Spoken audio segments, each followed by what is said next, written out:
ಪರಮ ಪೂಜ್ಯ ಗುರುಜಿರವರೇ ಹಾಗೂ ಬಿ ಜೆ ಪಿಲಿ ಹೆಸರಿದ್ದೀವಿ. ಇವತ್ತೇನಾದರೂ ಇಡೀ ಪ್ರಪಂಚನ ಇವತ್ತು ಕಣ್ ತೆರೆಸ್ತಾರೆ ಅಂದರೆ ಅವುಗಳಿಗೆ ಕಾರಣ ನೀವುಗಳೇ, ಮಾಧ್ಯಮ ಮಿತ್ರರು. ಇವತ್ತು ನಮ್ಮ ಮಾಧ್ಯಮ ಮಿತ್ರ ನಾನು ಇರಲಿಲ್ಲ ಅಂದರೆ ನಮ್ಮ ದೇಶ ಇನ್ನೂ ಏನಾಗೋಗಿರೋದು. ಈಗ ನಾನೇನಕ್ಕೆ ನಾನು ಒಬ್ಬ ವಾಗ್ಮಿ ಅಲ್ಲ, ಒಬ್ಬ ಕಾಮಿಟೇಟ್ರಿಂದ ಇವತ್ತು ನಾನೇನಕ್ಕೆ ಈ ಪ್ರೋಗ್ರಾಮ್ ಬರೋಕ್ಕೆ ಒಪ್ಕೊಂಡೆ ಅಂದರೆ ನಮ್ಮ ಬಲಭಾಗದಲ್ಲಿ ಕುಂತಿದ್ದಾರೆ ನಮ್ಮ ಸಹೋದರರ ಸಂಜಯ್ ಅವ್ರು ಹೇಳಿದ್ರು ರೈತರು ಮಕ್ಕಳು ಕ್ರಿಕೆಟ್ ಆಡಬೇಕು. ಖಂಡಿತವಾಗಿ ರೈತರ ಮಕ್ಕಳು ಆಡಲೇಬೇಕು ಕ್ರಿಕೆಟ್. ಯಾಕಂದರೆ ನಾನು ರೈತರು ಕುಟುಂಬದಿಂದ ಬಂದವನು, ಒಬ್ಬ ಬಡ ಕುಟುಂಬದಿಂದ. ನನಗೆ ಒಂದು ಬ್ಯಾಟ್ ತಗೊಳ್ಳೋಂಥ ಒಂದು ಶಕ್ತಿ ಇರಲಿಲ್ಲ, ಒಂದು ಶೂಸ್ ತಗೊಳ್ಳೋಂಥ ಶಕ್ತಿ ಇರಲಿಲ್ಲ. ನಾನು ಮನೆಯಿಂದ ನಂದು ಸ್ವಲ್ಪ ಹೇಳ್ಕೊತಿ ಬೇಜಾರು ಮಾಡ್ಕೊಂಬಿಡಿ, ದೇವ್ರು ಇವನು ಯಾರಪ್ಪ ಕರ್ಕೊಂಬಂದು ಇಲ್ಲಿ ವೇದಿಕೆ ಕೊಟ್ಬಿಟ್ಟು ಇವನು ಅವನ ಬಗ್ಗೆ ಮಾತಾಡೋಕ್ಕೆ ಹೇಳ್ತಾನೆ ಅಂತ. ಯಾಕಂದರೆ 224 ಕ್ಷೇತ್ರದಲ್ಲಿ ಇವತ್ತು ಕ್ರಿಕೆಟ್ನ ಆಯೋಜಿಸ್ತವ್ರೆ ಅಂದರೆ ಅದು ಯಾರು ಈ ಕಾರ್ಯಕ್ರಮ ರೂಪಿಸಿದವರು ಅವ್ರಿಗೆ ನಿಜವಾಗ ನಾನು ತಲೆಬಾಗಿ ನಮಸ್ಕರಿಸ್ತೀನಿ. ಖಂಡಿತವಾಗಿ ಇವತ್ತು ಅವ್ರು 25 ಲಕ್ಷ ಫಸ್ಟ್ ಪ್ರೈಸು, ಆಮೇಲೆ ಇನ್ನೊಂದು 15 ಲಕ್ಷ ಅಂದ್ಕೊಂಡಿದೆ, ಒಂದು ಡಿಜಿಟ್ ಇದಾಗ್ಬಿಟ್ಟಿದೆ, 5 ಲಕ್ಷ ಆಗಿದೆ. ಅದಾದ್ಮೇಲೆ 3ನೇ ಪ್ರೈಸ್ ಆಲ್ಮೋಸ್ಟ್ 2.5 ಲಕ್ಷ ಇರಬೇಕು.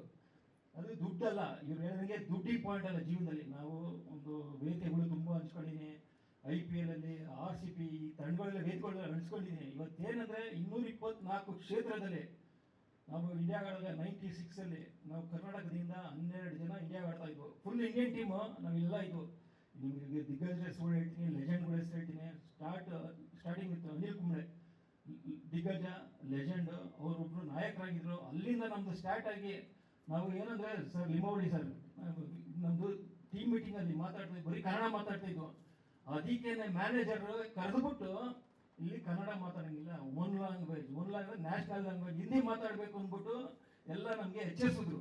ನಾವು ಅಲ್ಲಿ ಕೇಳಿಸ್ಕೊಂಡು ಇವ್ರು ನಿಂತಿದ್ದೆ ಬನ್ನಿ ಇವ್ರದ್ದು ಅಂದ್ಬಿಟ್ಟು ನಾವು ಕನ್ನಡದಲ್ಲೇ ಮಾತಾಡೋದು. ಅದು ಆಲ್ಮೋಸ್ಟು 1 ವರ್ಷ ಕನ್ನಡದಲ್ಲೇ ನಾವು ಡಾಮಿನೇಟ್ ಮಾಡಿದ್ವಿ ಕ್ರಿಕೆಟ್.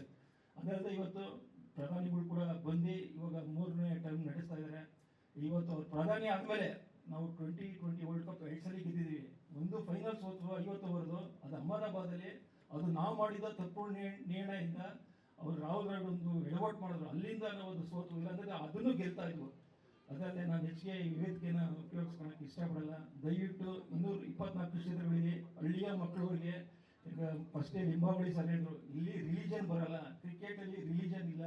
ಇವತ್ತು ಕ್ರಿಕೆಟ್ ಆಸ್ತಿ ಇದ್ರೆ ಇವತ್ತು 140 ಕೋಟಿ ಇಂಡಿಯನ್ ಇದು ಆಸ್ತಿ, ಯಾರಪ್ಪನ ಆಸ್ತಿ ಅಲ್ಲ ಇದು. ಇಲ್ಲಿ ಯಾವ ಭಗವಾನು ಇಲ್ಲ, ಕ್ರಿಕೆಟ್ ಗಾಡ್ ಆಫ್ ಕ್ರಿಕೆಟು ಇಲ್ಲ. ಗಾಡ್ ಆಫ್ ಕ್ರಿಕೆಟ್ ಇದ್ರೆ ಎಲ್ಲ ಹುಡುಗರು ಇಲ್ಲಿ ಯಂಗ್ಸ್ಟರ್ಸು ಅವ್ರುಗಳು ಗಾಡ್ ಆಫ್ ಕ್ರಿಕೆಟ್ ಅಂತ ಹೇಳ್ತಾ, ಯಾಕಂದ್ರೆ ನಾವು ಸ್ವಲ್ಪ ಟಯರ್ಡ್ ಆಗಿದ್ದೀವಿ, ಮ್ಯಾಚ್ ಮುಗಿಸ್ಕೊಂಡು ಬಂದಿದ್ದೀವಿ. ನಾನು ಇದನ್ನ ವೇದಿಕೆನ ಕಾಮಿಡಿ ಥರ ಯೂಸ್ ಮಾಡೋಕೆ ಹೋಗಲ್ಲ. ದಯವಿಟ್ಟು ನೀವು ನನ್ನ ಕಡೆಯಿಂದ as A cricketer, international cricketer, ನಿಮ್ಗೆ ಏನಾದರೂ ರೂಪುರೇಷೆಗಳನ್ನ ಸಿದ್ಧ ಮಾಡಬೇಕಂದ್ರೆ, ಇವಾಗ ಟ್ಯಾಲೆಂಟ್ಸ್ ಹೋಗ್ಬೇಕಂದ್ರೆ, ಈ ಥರ ಏನೇ ಇದ್ರೆ ನಾನು ನಿಮಗೆ ಫ್ರೀಯಾಗಿ ಮಾಡ್ತೀನಿ ಅಂತ ಈ ವೇದಿಕೆಯಲ್ಲಿ ಹೇಳ್ತೀನಿ. ಅದಲ್ಲದೆ ನೀವು ಯಾರು ಆರ್ಗನೈಸರ್ ಇರೋ ನನಗೊಂದು ಪೆನ್ಷನ್ ಬರುತ್ತೆ. ಆ ಪೆನ್ಷನ್ 1 ತಿಂಗಳ ಪೆನ್ಷನ್ನ ಈ ಆರ್ಗನೈಸರ್ಸ್ಗೆ ನಾನು ಕೊಡೋಕ್ಕೆ ಇಷ್ಟಪಡ್ತೀನಿ. ಬಟ್ ಅದು ನಂಬರ್ ಕೇಳ್ಬೇಡಿ ಡಿಜಿಟ್ನ, ಬಟ್ ನಾನು ಚೆಕ್ ಮೂಲಕ ನಿಮಗೆ ಕೊಡ್ತೀನಿ, 1 ತಿಂಗಳ ಪೆನ್ಷನ್ ಕೊಡ್ತೀನಿ. ಆಲ್ ದ ಬೆಸ್ಟ್ ಅಂತ ಹೇಳ್ತಾ ನಾನು 2 ಮಾತು ಮುಗಿಸ್ತಾ ಇದ್ದೀನಿ. ಜೈ ಹಿಂಚ್ಕೊಳ್ಬೇಕು ಮತ್ತೆ. Thank you.